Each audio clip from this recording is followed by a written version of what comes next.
अस्सलाम वालेकुम। चलिए हम सीटीईटी 2021 जनवरी के एल सेट में पूछे गए सवालात का तज्जिया कर रहे हैं। इससे पहले हम पिछले वीडियो में 15 सवालात का तज्जिया कर चुके हैं। आप लोगों को क्या काम करना है, आप लोगों को एक लिस्ट बनाना है कि मुझे क्या करना चाहिए और क्या नहीं करना चाहिए। बाइसियत मामूली डूज एंड डोंट्स की लिस्ट बनाते हुए चलना है। सवाल number 16, blank is the primary identifying feature of creativity. Creativity जो होती है, तख्लीक नौ की जो सलाहियत होती है, इसमें से कौन सी चीज जो है ये इसकी प्राइमरी स्टेज है। जिन बच्चों के अंदर ये स्टेज पाई जाएंगी, जो खूबी पाई जाएंगी, उनके अंदर क्रिएटिविटी होती है। लो कॉम्प्रिहेंशन, कम समझना या तफहीम करना, ये तो हो ही नहीं सकता। डाइवर्जेंट थिंकिंग, ये बात सही है। हमने कन्वर्जेंट और डाइवर्जेंट थिंकिंग के ताल्लुक से इससे पहले भी देखे। जो जिन बच्चों के अंदर डाइवर्जेंट थिंकिंग मतलब कई पहलुओं से सोचने का अंदाज होता है, उनके अंदर क्रिएटिविटी होती है। हाइपर एक्टिविटी, बहुत ज्यादा एक्टिव हो जाना, तो बहुत ज्यादा एक्टिव हो जाना ये क्रिएटिविटी की तरफ नहीं ले जाता हमको। जरूरी नहीं कि इससे मेरे अंदर क्रिएटिविटी आए। इनअटेंटिवनेस, अटेंटिवनेस के मुखालिफ इनअटेंटिव मतलब हमारे तवज्जो मरकूज ही नहीं होना। तो पहला और चौथा ऑप्शन तो बिल्कुल नेगेटिव सेंस की तरफ ले जाते हैं, इनका तो ताल्लुक ही नहीं है। तो हम बोलेंगे कि 16वें का सही जवाब है divergent thinking. Divergent thinking is the base of creativity, इतनी बात आपको ध्यान में रखना है। In order to address learners from diverse background a teacher should. हमारे पास जो बच्चे आते हैं ये डाइवर्स बैकग्राउंड के आते हैं, मतलब अलग अलग, गो ना गो, डाइवर्स मतलब गो ना गो बैकग्राउंड के, अलग अलग बैकग्राउंड के, अलग अलग तबकात के, अलग अलग समाजियात के बच्चे हमारे पास आते हैं। ऐसे वक्त में टीचर ने क्या करना चाहिए? Avoid talking about aspects related to diversity. ये जो डाइवर्सिटी है, जो गो ना गोपन है, इसके बारे में गुफ्तगू ही नहीं करना चाहिए। Draw examples from diverse setting, अलग अलग सेटिंग्स के से हमारे एग्जाम्पल्स देना चाहिए। तीसरा, use standardised assessment for all, सबके लिए मियारी असेसमेंट रखी जाए। तो मियारी असेसमेंट सबके लिए नहीं हो सकती, ये बात को ध्यान में रखना है। Use statement that strengthen negative stereotypes, बच्चों का ऐसे स्टेटमेंट इस्तेमाल करो जिसकी वजह से बच्चों के अंदर मनफी ख्यालात पैदा हो, मनफी क्या बोलते हैं उसको, तहजीब पैदा हो, नेगेटिव स्टेरियोटाइप्स पैदा हो। तो ये तो बिल्कुल हमको करना ही नहीं चाहिए। मतलब 3 और 2 तो बिल्कुल हमारे लिए जॉब हो ही नहीं सकते। तुझे कुछ नहीं आता तो कुछ नहीं करने वाला, तेरे में क्या औकात है, तो बिल्कुल बेवकूफ है। इस टाइप की जो स्टेटमेंट होते हैं इनको नेगेटिव स्टेरियोटाइप्स बोलते हैं। तो इस टाइप के स्टेटमेंट्स को मौलिम को इस्तेमाल ही नहीं करना चाहिए। हर एक के लिए स्टैंडर्डाइज्ड असेसमेंट भी नहीं हो सकती। तो अब हमारे पास 2 बचे हुए हैं। पहली चीज है कि हमको उस पर गुफ्तगू ही नहीं करना चाहिए, तो ऐसा भी नहीं है। मौलवी को उस बात को बिल्कुल ध्यान में रखना चाहिए। तो जब भी हम एग्जाम्पल्स दे क्लास के अंदर, तो फ्रॉम डाइवर्स सेटिंग, अलग अलग सतह के से मिसालें दें। मतलब देहात के बच्चे को हम सिर्फ हवाई जहाज की मिसाल न दें, बल्कि हम देहात के माहौल में पैदा हो, देहाती माहौल में मिलने वाली चीजों की मिसालें दी जाए। शहरी बच्चों के लिए वो मिसालें दी जाए जो उसको समझ में आओ। मतलब जो हम सेटिंग्स होंगी हमारे एग्जाम्पल्स की, वो इस टाइप की होंगी कि हर सतह का बच्चा जो हमारे पास मौजूद है उसको वो बात समझ में आए। 18 नंबर का सवाल है प्रॉब्लम सॉल्विंग एबिलिटीज। प्रॉब्लम मसाइल हल करने की जो सलाहियत है, कैन बी फैसिलिटेड, इसको हम आसान बना सकते हैं, फैसिलिटेट कर सकते हैं। किस तरीके से? Focusing on drill and practice, drill करो और प्रैक्टिस करो। देखो, ड्रिल मश्क करने से हम नए मसाइल जो हमारे सामने आते हैं उसको हल करने की सलाहियत हमारे अंदर पैदा नहीं होती। जो हमने सीखा है उसको हम मजबूत बना सकते हैं ड्रिल और प्रैक्टिस से, मश्क करने से। लेकिन जो नया मसला हमारे प्रॉब्लम सॉल्विंग में के लिए क्या होता है कि हमारे सामने कुछ भी मसला आएगा, कोई नई चीज पैदा होगी, तो उसको हल करने की सलाहियत पैदा होना। Encouraging fixed process of solving the problem, बच्चों के खास तरीके से जो फिक्स्ड प्रोसेस है उसी से मसले को हल करने के लिए तैयार किया जाए। तो ये भी नहीं हम बोल सकते क्योंकि मसले की टाइप नोयत के लिहाज से उसका हल होगा, कोई फिक्स तरीके से हम उसको हल नहीं कर सकते, इसलिए हमारा दूसरा ऑप्शन भी नहीं होगा। इंकरेजिंग यूज ऑफ एनालॉजीज, हमको एनालॉजीज जो है मतलब तज्जिया करना, एक यकसानियत को पहचानना। पिछले मरतबा हमने जो मसला हल किए थे उसमें कौन सी चीज थी, इस मसला जो हल कर रहे हैं इसमें जो चीज है, इनके अंदर क्या एनोलॉजी है, इस बात को ध्यान में रखना। तो ये हमारा ऑप्शन नंबर 3 जो है ये सही जवाब होगा। और चौथी चीज है जनरेटिंग फेयर अमंग स्टूडेंट, बच्चों के अंदर डर व खौफ पैदा कर दिया जाए। तो ये हमको डोंट्स है, ऐसा तो करना ही नहीं है। तो हमारा सही जवाब होगा ऑप्शन नंबर 3। 19वां सवाल है motivation to learn can be sustained by, बच्चों को मोटिवेट करने का अमल जो है, मुतहर्रिक रखने का अमल जारी रखना है। बच्चों की जो तहरीक है वो कभी भी खत्म ना हो, सीखने की उनकी जो तहरीक है वो कभी भी खत्म ना हो, उसके लिए हमें क्या करना चाहिए। पनिशिंग द चाइल्ड, बच्चों को सजा दी जाए। तो ये भी डोंट्स है, बच्चे को कभी भी हमको सजा नहीं देना चाहिए। Focusing on mastery oriented goals, ऐसे गोल्स, ऐसे ऑब्जेक्टिव्स, ऐसे मकासद रखे जाए जो मास्टरी ओरिएंटेड है, जो महारत पर मुनसिर होते हैं। तो हर बच्चा महारत हासिल करेगा ये जरूरी नहीं है, तो हम ऐसे गोल भी सबके लिए नहीं रख सकते। Giving very easy task to children, अगर बच्चों को बहुत आसान टास्क दे दिए जाए, अगर बच्चों को बहुत आसान टास्क दे दी जाएंगे तो टास्क खत्म होते ही सही, क्योंकि वो आसान टास्क है, जल्दी से खत्म हो जाएगा, उनकी मोटिवेशन खत्म हो जाएगी। सॉरी, चौथा ऑप्शन है focus on rote memorisation. Memorisation जो रोट मतलब रटने वाला जो तरीका है, इस पर जोर दिया जाए। तो ये भी नहीं करना चाहिए, बच्चे को सजा भी नहीं देना चाहिए, चौथी जो चीज है वो भी नहीं करना चाहिए।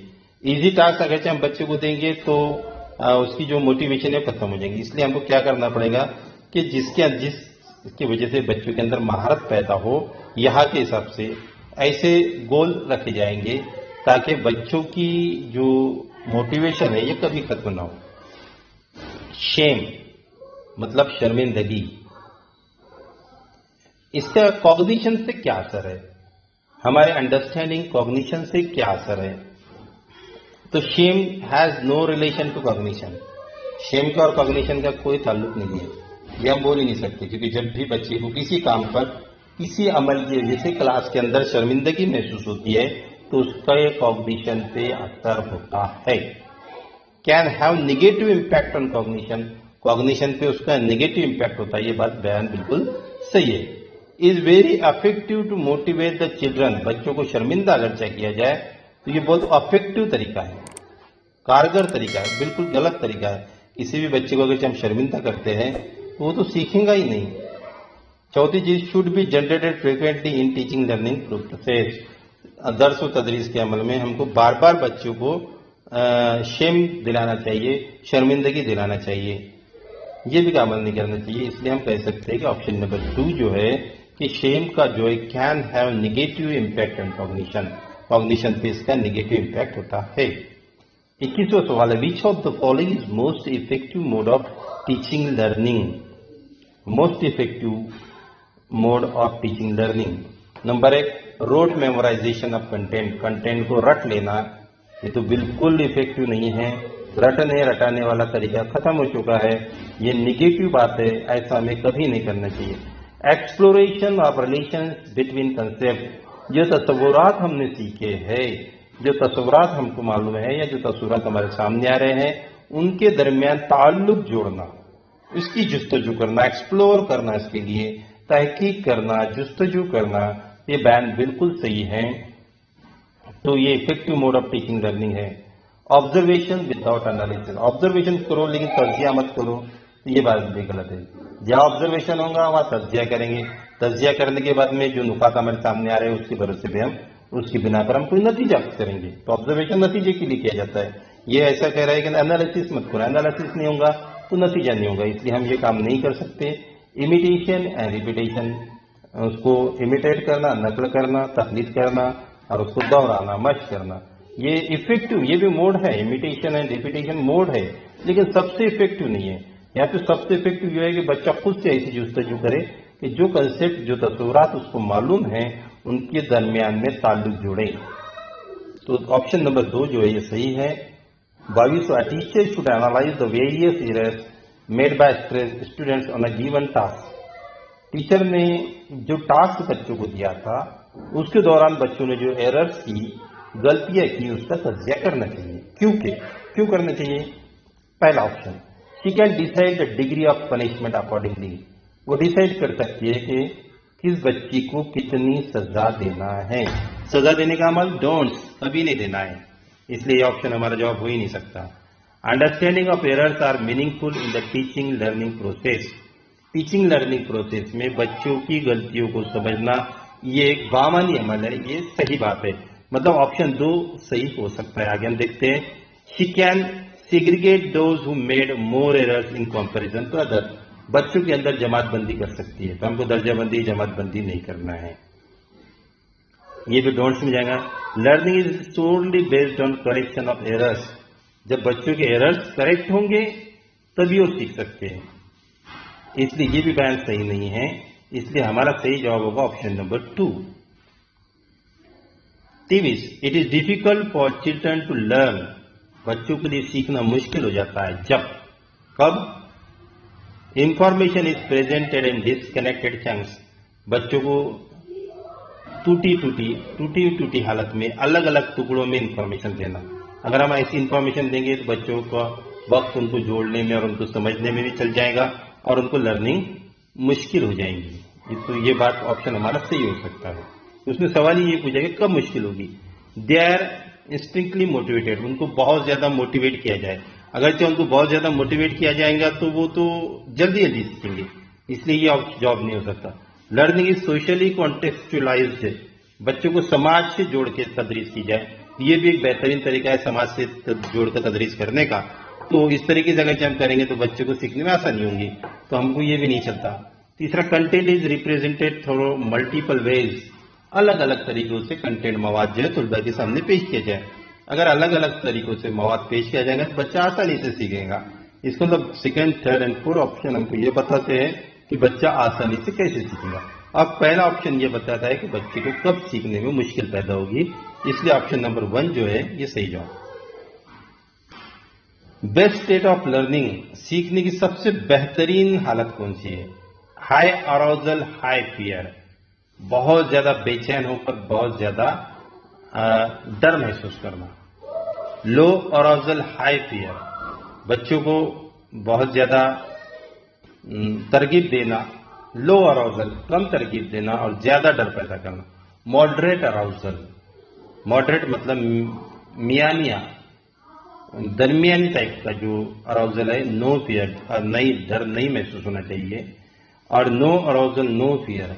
अगर बच्चों के अंदर अराउजल ही नहीं होगा तो फियर ही नहीं होगा, तो ये ऑप्शन हमको नहीं चलेगा। बच्चों के अंदर अराउजल करना है और बेखौफ उनको सीखने पे आमादा करना है, तो ये होगा ऑप्शन नंबर 3 जो है इसका सही जवाब होगा। 25वां सवाल है, constructivist view of learning suggest that children. क्या सजेस्ट करती है कि बच्चों ने क्या करना चाहिए? Children blank construction of their own knowledge. बच्चा खुद का इल्म खुद तश्कील करता है, ये कंस्ट्रक्टिविस्ट मानते हैं। Have no role to play in, बच्चे का कोई रोल नहीं है, ये तो हो ही नहीं सकता। Are solely depends on adults for, तश्कील इल्म का काम जो है ये सिर्फ डिपेंडेंट अडल्ट्स फॉर, ऐसे काम के लिए बच्चे जो है अडल्ट्स पर डिपेंड होते हैं, तो ये भी सही नहीं। प्ले एन एक्टिव रोल, एक अहम किरदार अदा करता है, ये बात सही है। Children play an active role in construction of their own knowledge. बच्चे खुद का इल्म जो है खुद तश्कील करने में एक अहम किरदार अदा करते हैं, तो 25 का जवाब होगा 3। 26वां, which of the following belief is good for learning. सीखने के लिए मुंदरजन में से कौन सा बिलीफ सही है? एबिलिटी इज इम्प्रूवेबल, एबिलिटी को बढ़ाया जा सकता है। एबिलिटी इज फिक्स्ड, एबिलिटी तय शुदा होती है। Efforts don't make any difference, कोशिश करने से कोई ज्यादा हल हासिल नहीं होता, कोई ज्यादा एबिलिटी में तब्दीली नहीं आती। फेल्यूर इज अनकंट्रोलेबल, हम नाकामियों को कंट्रोल कर ही नहीं सकते। तो ये जो तीनों भी नीचे के बयान आते हैं ये निगेटिव बयान आते हैं कि एबिलिटी फिक्स है, बिल्कुल नहीं। एबिलिटी को हम बढ़ा सकते हैं, एफर्ट से एबिलिटी बढ़ती नहीं, ये बयान बोल रहा हूं तीसरे में, ये भी गलत है। और फेल्यूर जो नाकामी हमको मिल रही है हम इसको रोक ही नहीं सकते, ये बात भी गलत है। बल्कि नाकामयाबी को रोका जा सकता है मुख्तलिफ तरीकों से, तो हमारा एबिलिटी इज इम्प्रूवेबल, ये सही जवाब होगा। Conceptual understanding among students is likely to improve in the setting which emphasis on. Conceptual understanding, बच्चों के अंदर तसव्वुरात से मुताल्लिक जो तफहीम है वो हो सकती है। विच एम्फेसिस ऑन, जो किस बात पर जोर देती है। कॉम्पिटिशन, बच्चों के अंदर कॉम्पिटिशन पैदा करना। टेक्स्ट बुक सेंट्रिक पेडागोजी, दरसी किताब मरकूज तदरीस। फ्रीक्वेंट एग्जामिनेशन, बार बार इम्तिहान लेना। और इंक्वायरी एंड डायलॉग, और बच्चों को इंक्वायरी करने के लिए आमादा करना और गुफ्तगू करने के लिए आमादा करना। तो यही सही जवाब है। कंसेप्चुअल अंडरस्टैंडिंग के लिए बच्चों ने उस चीज से मुतालिक बार बार सवालात करना चाहिए, इंक्वायरी करना चाहिए और उस चीज से मुतालिक गुफ्तगू करते रहना चाहिए। तो ये बात सही होगी। तो 27 का option number 4। 28, during a task, एक टास्क कंप्लीट करते वक्त Saina is talking to herself, Saina जो है अपने आप से गुफ्तगू कर रही है। About ways she can proceed on the task, वो किस तरीके से इस टॉक्स पर अमल कर सकती है, वो अपने आप से गुफ्तगू कर रही है, मतलब प्राइवेट स्पीच है। According to Lev Vygotsky's idea on language and thought, Lev Vygotsky ने जो लैंग्वेज और थॉट पर जो अपना आइडिया दिया था, this kind of private speech, ये जो प्राइवेट स्पीच है किस बात की अलामत है। तो कॉग्निटिव इमेच्योरिटी, ऐसा नहीं है। सेल्फ रेगुलेशन, ये सही जवाब है। खुद को रेगुलेशन करने का जो सेल्फ रेगुलेशन का तरीका है, प्राइवेट स्पीच जो है ये तो पार्ट है सेल्फ रेगुलेशन का। एगोसेंट्रिज्म भी जो है, ये एगोसेंट्रिज्म का ताल्लुक जो है ये हमारे वकूफी नजरिए से है। साइकोलॉजिकल डिसऑर्डर, साइकोलॉजिकल डिसऑर्डर तो हम इसको बोल ही नहीं सकते, नफ्सियाती बीमारी हम इसको बोल ही नहीं सकते। बच्ची खुद से बात गुफ्तगू कर रही है, मतलब वो अपने आप से गौरवखोज कर रही है, तो सेल्फ रेगुलेशन इसका सही जवाब होगा। 29, evaluation practices should aim at, हम जो कदर पैमाई करते हैं उसका मकसद क्या होना चाहिए। लेबलिंग ऑफ स्टूडेंट्स, तुलबा को लेबलिंग की जाए। लेबलिंग क्या है ये इससे पहले मैंने बताया। Segregation of student for ability based group, बच्चों की सलाहियतों के बिना पर उनके ग्रुप्स बनाना, सीग्रेगेट करना, अलग अलग करना, ये भी नहीं बोल सकते हम। Identifying students need and requirement, बच्चों की जरूरियात को समझना। तीसरा ऑप्शन ये जो है ये सही होगा, कि हम बच्चों की नीड्स क्या है, उनकी रिक्वायरमेंट्स क्या है, ये इवैल्यूएशन की मदद से जान सकते हैं। और चौथा, identification of high achievers for prize distribution, high achievers जो है, जिन तलबा को ज्यादा मार्क्स मिलते हैं उनको हमको इनामत देने की जरूरत है, डिस्ट्रीब्यूशन करने की है, इसके लिए इवैल्यूएशन होना चाहिए। बिल्कुल ये गलत मकसद है, हमको अचीवर्स जो है इनको पहचानने की जरूरत ही नहीं है। तो थर्ड जो है ये सही होगा। 30वां सवाल है, individual differences in development of children can be attributed to, ये किस चीज से जोड़ दिए जा सकते हैं। इंडिविजुअल डिफरेंसेस, जो इनफरादी इख्तिलाफात होते हैं किस चीज में, डेवलपमेंट में, हमारी नशोनुमा में, बच्चे की नशोनुमा में इंडिविजुअल डिफरेंसेस जो आता है वो किस वजह से आता है। हेरिडिटी, विरासत की वजह से, बिल्कुल नहीं, हम मान जाते हैं कि विरासत से ही नहीं होता है। एनवायरमेंट ओनली, माहौल से होता है, ऐसा भी नहीं है। नेदर हेरिडिटी नॉर एनवायरमेंट, ना माहौल ना एनवायरमेंट ना विरासत, ये भी नहीं बोल सकते, क्योंकि हमको मालूम है कि बच्चों की नशोनुमा में जो इनफरादी इख्तिलाफात पाए जाते हैं वो हेरिडिटी और एनवायरमेंट के आपस के बैनुल अमल से, interplay of heredity and environment से होते हैं, बैनुल अमल से होते हैं। इसलिए विरासत और माहौल दोनों भी हमारी नशोनुमा पर असरअंदाज होते हैं। तो इसका सही जवाब होगा ऑप्शन नंबर 4। तो अल्हम्दुलिल्लाह यहाँ पर हमारा ये CDT का जो सेक्शन है 30 सवालात वाला वो मुकम्मल हुआ। इसको आप बगौर सुनिए, बगौर इस पर डिस्कस कीजिए, अपने नोट्स बनाइए। और देखो ये क्लास की सिचुएशन से ताल्लुक रखने वाले सवाल आते हैं। इस साल के बच्चे में थोड़ा सा तीनों भी जो नजरियात दिए गए, PIJ का नजरिया, कोलबर्ग का नजरिया और वाइगोट्स्की का नजरिया, इस पर मुनासिब ज्यादा सवाल आए हैं। तो हम ये नजरियात भी पढ़ेंगे इंशाल्लाह। तो आप लोगों को इस तज्जिए से बिल्कुल बहुत ज्यादा फायदा उठाना है और इसको 2 या 3 मरतबा पर्चा सामने रखकर हमको आपको खुद एक तज्जिया करने की सलाहियत अपने अंदर पैदा करना है। सही जवाब कौन सा है उसको टिक कर दे और फिर बोले कि ये सही जवाब क्यों है, बाकी के 3 गलत क्यों है। इस तरीके से तज्जिया करने की सलाहियत पैदा होगी और इंशाल्लाह ये आपके लिए एक करामत साबित होगी। तो अल्हम्दुलिल्लाह यहाँ पर हमारे 30 सवाल खत्म होते हैं। इंशाल्लाह नए वीडियो में फिर मुलाकात होगी। अल्लाह हाफिज।